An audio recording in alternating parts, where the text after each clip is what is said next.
नमस्कार और photographs compositing के इस मॉड्यूल में आप सभी का स्वागत है।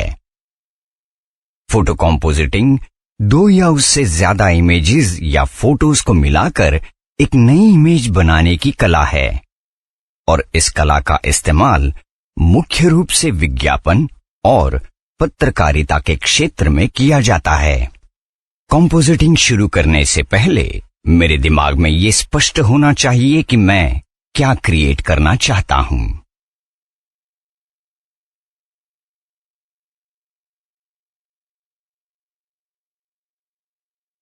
इस मॉड्यूल को समाप्त करने के बाद आप फोटोग्राफ्स या इमेजेस को कंपोजिट कर सकेंगे। दिखाएं और बताएं।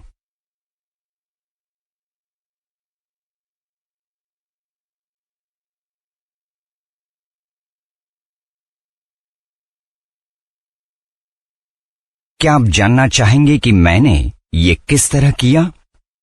आइए मैं आपको इसके मुख्य चरण बताता हूं। बैकग्राउंड इमेज ओपन करना और अन्य इमेजेस जोड़ना। इमेज को मूव करने के लिए मूव टूल का इस्तेमाल करना। इमेजेस को सिलेक्ट करने के लिए पॉलीगोनल लासो टूल या मैग्नेटिक लासो टूल का इस्तेमाल करना। इनवर्स और क्लियर फंक्शन का इस्तेमाल करके अनचाहे बैकग्राउंड को हटाना। फ्री ट्रांसफॉर्म का इस्तेमाल करके साइज और पोजीशन एडजस्ट करना। क्या आप तैयार हैं?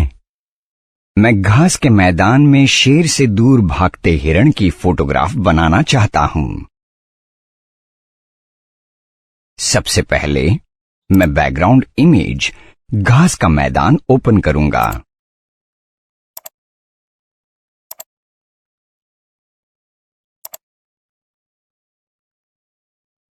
क्या आपको नहीं लगता कि काम करने के लिए ये इमेज थोड़ी छोटी है? सिर्फ फिट ऑन स्क्रीन सिलेक्ट करें, जिससे इमेज पूरी वर्क स्पेस पर फैल जाएगी। ये इमेज बेस लेयर है, जिस पर मैं और दो इमेजेस रखूंगा, एक शेर की और एक हिरण की। तो आइए उनको खोलते हैं।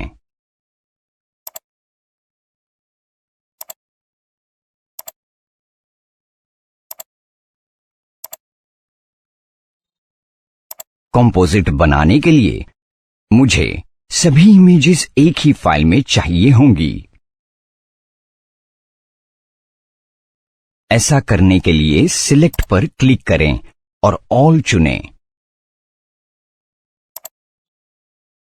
इससे पूरे बैकग्राउंड के साथ शेर सिलेक्ट हो जाएगा।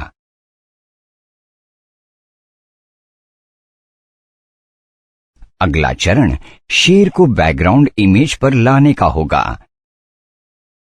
ऐसा करने के लिए मैं एडिट और कॉपी पर क्लिक करूंगा। उसके बाद शेर को घास पर पेस्ट करने के लिए विंडो ऑप्शन पर जाएं और ग्रासलैंड जेपीईजी फाइल सिलेक्ट करें।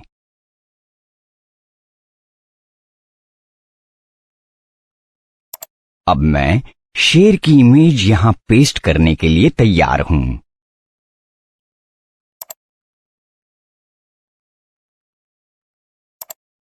देखिए, अब शेर घास पर है।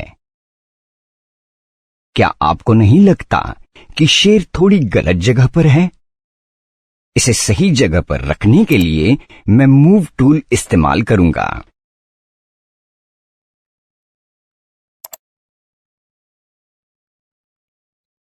क्या आपने देखा कि जब आपने इमेज को फाइल पर पेस्ट किया तो नई लेयर अपने आप जुड़ गई? मूल इमेज को सुरक्षित रखने के लिए हम नई लेयर में बदलाव करते हैं। मैं नई लेयर पर डबल क्लिक करके और लाइन टैप करके उसे रीनेम करता हूं।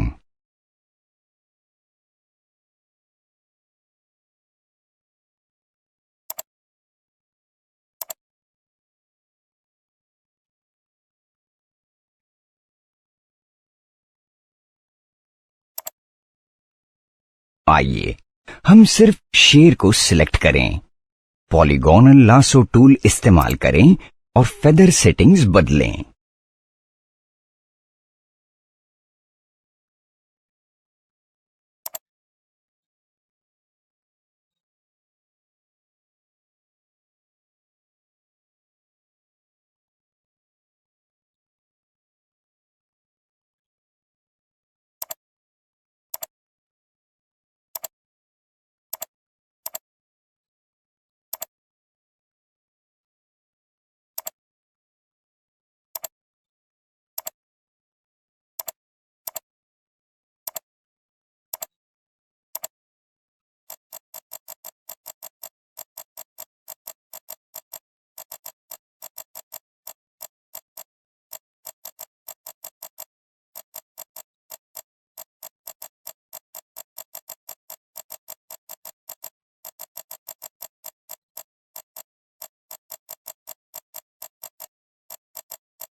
शेर को सिलेक्ट करें।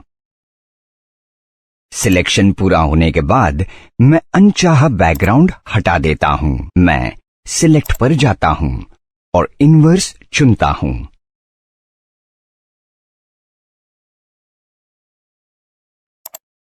उसके बाद मैं एडिट पर जाकर क्लियर ऑप्शन चुनता हूं।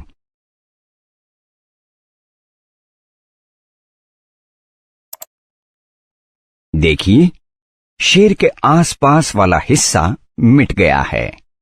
देखा, ये कितना आसान है। सिलेक्शन हटाने और आगे बढ़ाने के लिए मैं सिलेक्ट फिर डीसिलेक्ट का चयन करूंगा। लेकिन इससे पहले क्या आपने टांगों के बीच ये पैच देखा?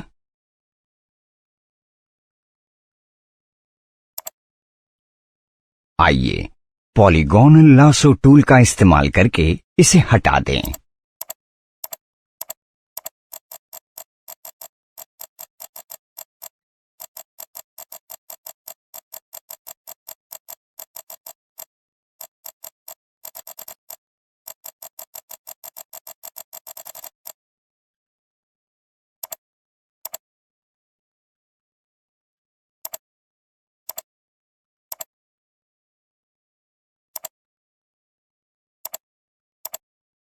बैकग्राउंड की तुलना में शेर बहुत बड़ा दिख रहा है ना? मुझे इसे रीसाइज करना होगा ताकि वह बैकग्राउंड के अनुरूप लगे। ऐसा करने के लिए मैं एडिट पर जाता हूं और फ्री ट्रांसफॉर्म चुनता हूं। मैं शिफ्ट की दबाकर और साथ ही प्लेस होल्डर्स ड्रैग करके शेर को रीसाइज करता हूं। एकदम ठीक। अब मैं उसे घास के मैदान पर सही जगह पर रखता हूं। अब मुझे शेर से दूर भागता हुआ हिरण दिखाना है।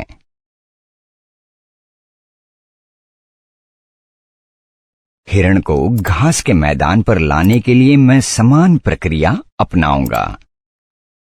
मैं हिरण की इमेज का चयन करके शुरुआत करूंगा।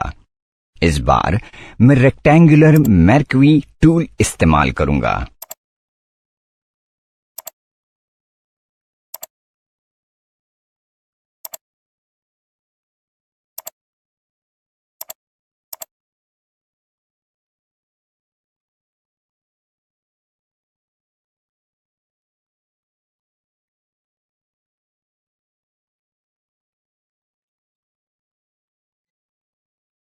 इमेज को कॉपी करें और हमारी फाइल ग्रासलैंड्स पर पेस्ट करें।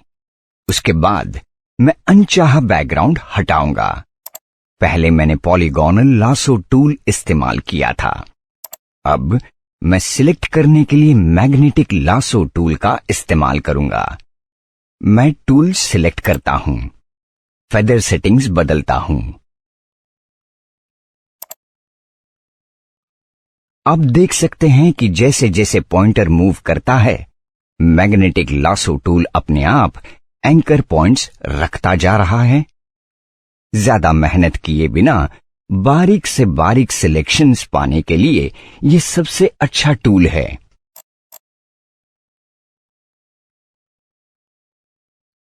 अनचाहा बैकग्राउंड हटाने के लिए मैं कौन सा ऑप्शन इस्तेमाल करूंगा?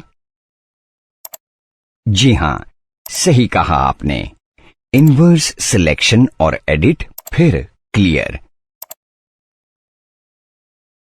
अब मैं इमेज को डीसिलेक्ट करता हूं।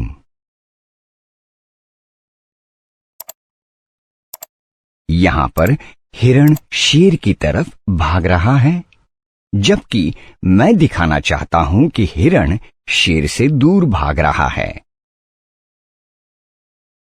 मैं फ्लिप हॉरिजॉन्टल ऑप्शंस का इस्तेमाल करके ऐसा कर सकता हूं।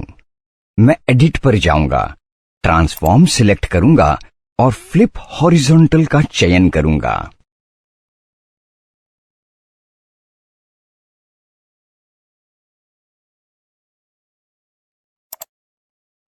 जी हां, इससे मुझे वह इफेक्ट मिल गया है जो मैंने सोचा था। हिरण को रीसाइज करने की जरूरत है।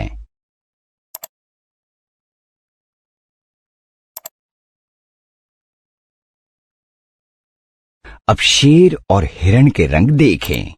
क्या वे घास के मैदान के साथ मेल खा रहे हैं? नहीं, मेल तो नहीं खा रहे। तो मैं यू अथवा सैचुरेशन ऑप्शन इस्तेमाल करूंगा और कर्व्स एडजस्ट करूंगा ताकि मुझे मनचाहा इफेक्ट मिल सके।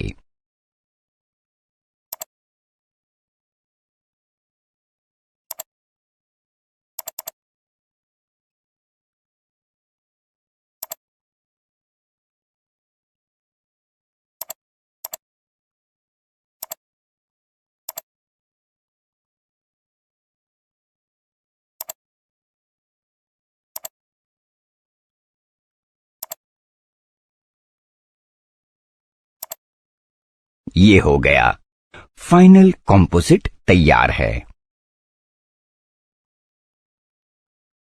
मैं इस फाइल को पीएसडी और जेपीईजी दोनों फॉर्मेट्स में सेव करता हूं।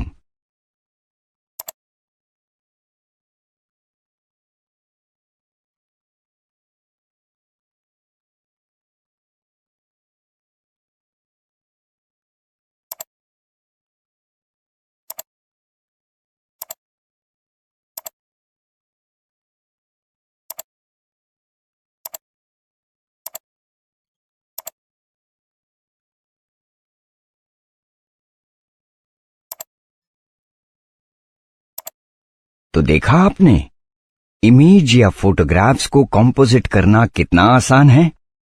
तो क्या अब आप खुद से इसे करने के लिए तैयार हैं? All the best. सारांश, आइए हम यहां संक्षेप में दोहराएं कि आज हमने क्या सीखा।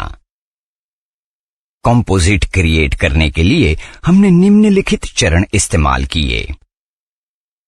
उपलब्ध इमेजेस के साथ एक कंपोजिट की कल्पना करना, 20 इमेज और अन्य इमेजेस ओपन करना, इमेजेस को बेस इमेज में लाने के लिए कॉपी पेस्ट इस्तेमाल करना, अनचाहा बैकग्राउंड हटाना, इमेज को प्लेस करना और उसे रीसाइज करना, यू अथवा सैचुरेशन का इस्तेमाल करके रंग बदलना, फाइल को पीएसडी और जेपीईजी दोनों फॉर्मेट्स में सेव करना। परीक्षा, दिखाए अनुसार एक कंपोजिट क्रिएट करें।